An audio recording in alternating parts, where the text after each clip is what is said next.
Hi, I'm Jordan Ty. It's July 6th and it's day 6 of the 62-mile rucking challenge. Good morning. I hope everybody's well. I woke up this morning and saw that Trump and Elon are supposed to meet at Bedminster Golf Course. And it was like, they need to meet. And it's like, are these your guys? You know, Daddy Trump and Mommy Elon are fighting, and the MAGA crowd just desperately wants them to make up. Like, I just want you to know our country's so unserious. Now, you see, I had a whole like 3 or 4 points lined up that I was like, oh yeah, right, Elon, and this is unserious because, and you get this 30 pounds on your back and you start walking and all that shit goes out the window. But no, I'm remembering as my feet are moving, my brain is powering on. Elon said he was going to create the American Party, like a third party political party in America. And it's like, you know how long we on the left have been begging for like a third party option and shit? How much we've been begging for a third party option, and how much we got yelled at for it.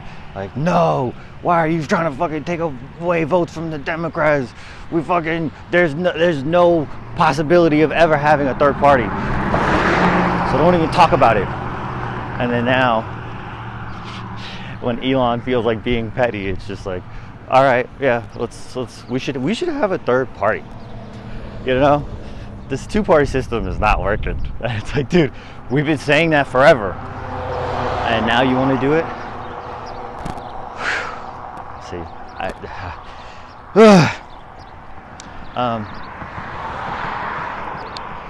but yeah, so I guess we're gonna have a third party system,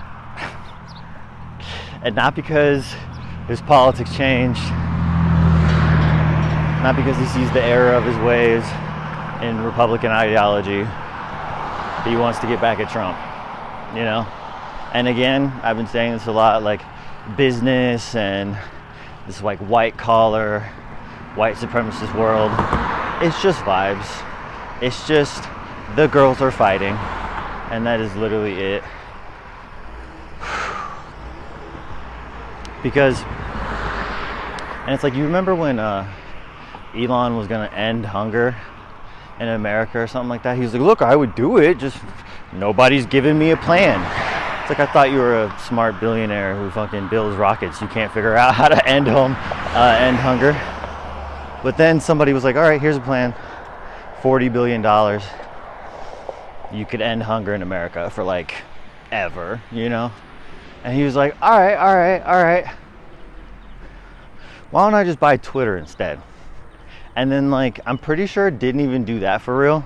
I think he tried to like back out of the deal, and then because like it was like too big not to go through, I think like the taxpayers ended up covering it. But it's like literally had a chance to end hunger and didn't do it. And the thing is that like people like Elon and Trump and Zuckerberg and all that, like what they're really desperate for, even though they have all the money in the world, all the power, all the accolades, whatever, is that they're still empty inside.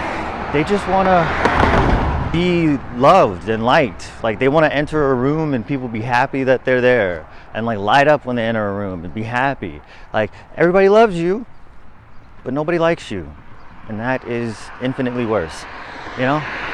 But they won't do the things that would, you know, it's like, hey, you know what would make everybody like you? If you saved the fucking planet. Like, all of these billionaires have the power to be Batman, and they're just, every day they're just deciding not to. Like, they could just be like, bam, end hunger, bam, end homelessness, and they just don't, you know? And I have to admit something. If you're savvy, obviously we cut, but it's because my phone is running out of storage and I didn't delete enough and it stopped recording. And I can't believe it, dude. I mean, I'm like almost back to my apartment and up to the gas station, and I was really cooking, brother, I promise. But I was talking about that that they just want to be liked, but they won't do the things that would make people like them. You know what I mean? And they're choosing not to, right? But also, I guess I'll skip ahead because anyway, I was talking about how white people see themselves as the default, and so they don't like notice the things that they do as weird or like notice the pattern. But like, I've been talking a lot about how, you know, oh, white people don't have any culture, and like there's a yin and a yang to that, of like, right, there is a whiteness that you need to give up in order to become white, and then there is like, well, no, there are things that are you know, distinctly white, like rock music and heavy metal and like all this and that. And it's like, right, I mean, we'll ignore that blues and rock and roll and all that was created by black people, but like, you know, that's white, right? And it's like, right, but those are our alternative responses to the other kind of white, which is the conformist, cookie cutter, I was gonna say misogynist, but it's well, yes, also misogynist, but not monolithic, but God, what's the word? Mono something. But just like trying to make everybody the same. And that's what like all of these different alternative white people are like rebelling against. Like, no, I don't want to just be a cog in the machine. I don't want to just be like, remove all expression just to like fit in a nice little box, you know, of being a worker and a mother and a soldier, you know. And but anyway, so what are some things that are distinctly white? And something that you could definitely point to as distinctly white is the sitcom, like the family situational sitcom. And you know, we all might think like, oh yeah, I love those. I love watching, you know, Family Matters and what the fuck, god damn it, white family sitcoms. I just can't think of any right now. 30% brain capacity.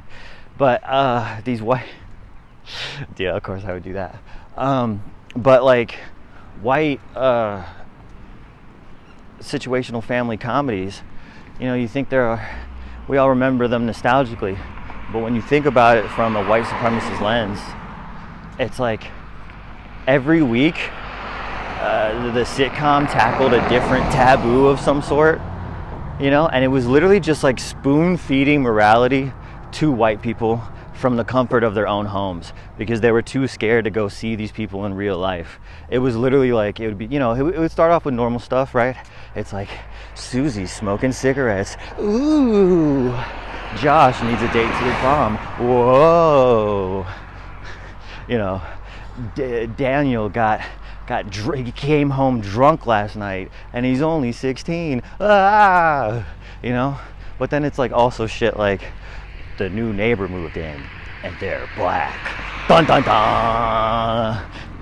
This week on situational family comedy, the mailman is gay. Ah!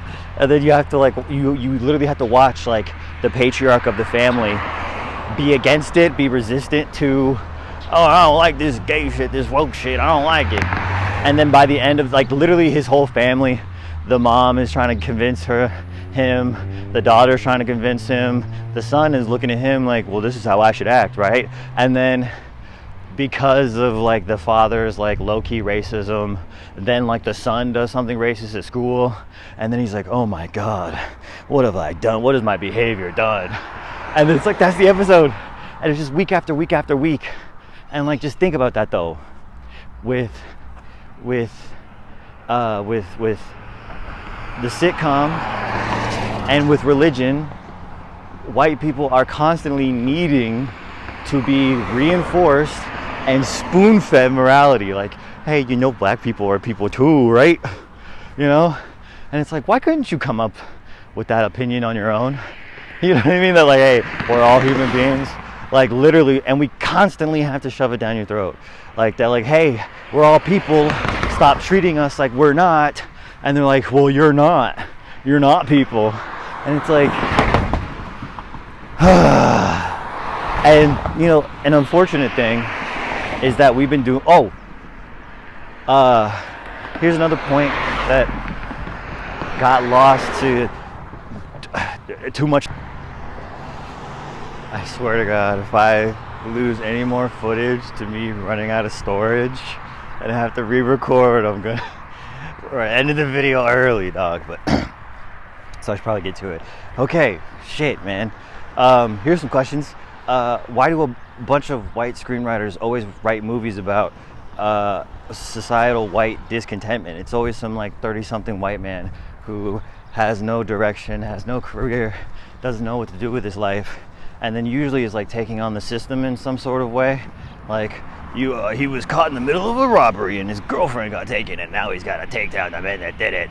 And it's like, why is it we love like one lone white man against the system or like against like the powers that be when like they are the powers that be? Like a lot of other POC artists make art that's like a reflection of the times and the conditions, but it's like because they don't have the power to do so, to make change, so hopefully their art can inspire the change. But like white people just have the capacity to change things. But there's one half of now I'm just scrambled because I'm trying to like fit in all the pieces that were missed beforehand. Like now I just gotta constantly check if it's still going. But I've been saying that like, oh, white people have no culture, and that's obviously not entirely true. There's one half of white culture, which is the alternative, right? But those are responses to the other side of whiteness, which is the conservative, cookie cutter, erase your culture to be this new thing, white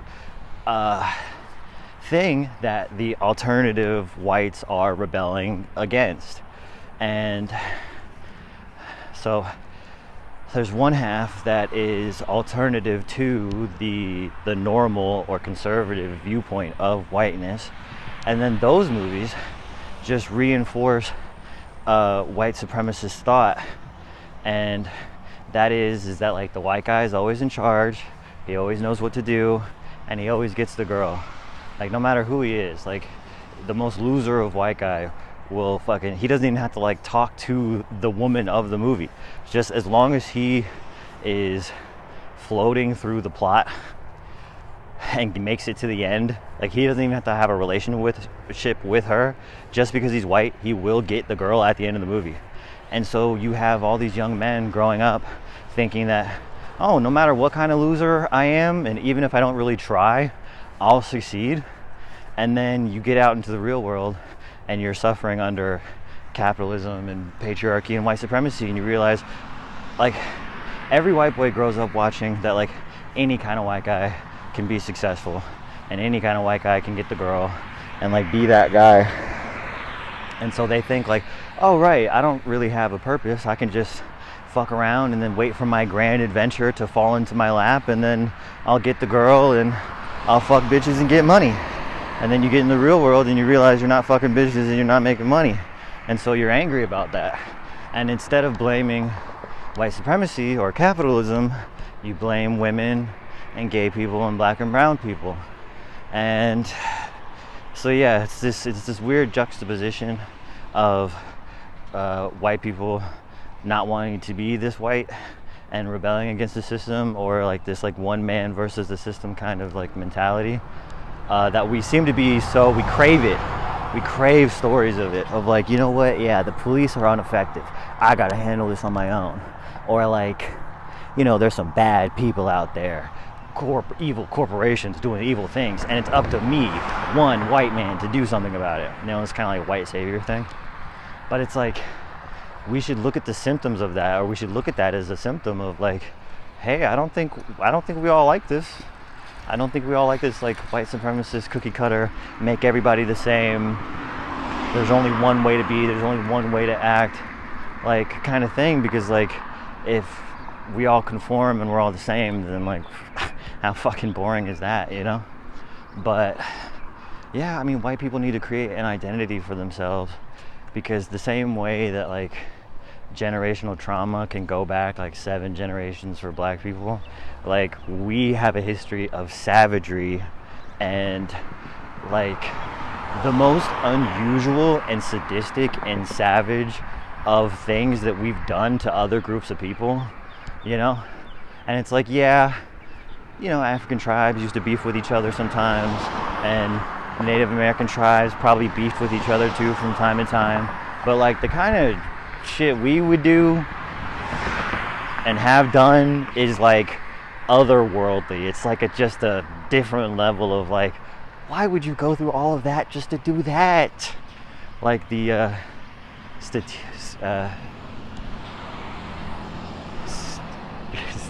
I can't think of it, but I mean, there's a million examples, so go look one up, I guess. That's my job. You know, I read this thing that said people who are unhappy tend to walk faster. So whenever I'm walking fast somewhere, you know, I recognize I'm probably stressed out, and I'm like, oh, well, by that logic, if I slow down, does that make me happier? So whenever I'm walking fast and I'm unhappy, I just start slowing down, and I'm like, no, actually, I gotta be like upset. I gotta be like, I'll be walking fast, and I'm like all upset, you know, and I'm like, and then I start to slow down, and I'm like, man, I must be really happy right now. And it gets me every time, so maybe give it a try. Just slow down. Just slow down a little bit. What's the rush? Oh, I said, baby, I'm a dog. I'm a dog. Alright, y'all, I lost a lot of footage today to storage, so obviously I gotta scrub and get everything together, so I'll see y'all tomorrow.